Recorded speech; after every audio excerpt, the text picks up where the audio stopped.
Grabe guys, nakita nyo ba to? Yung chicken nila, ang laki oh.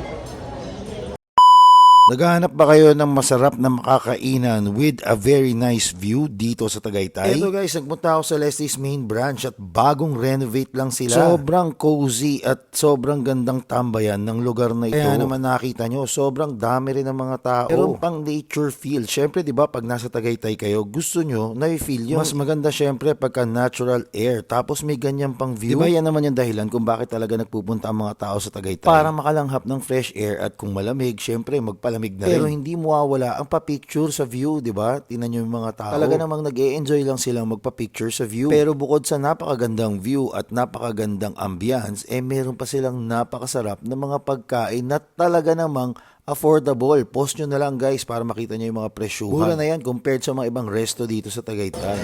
Parang isang buong manok na to ah.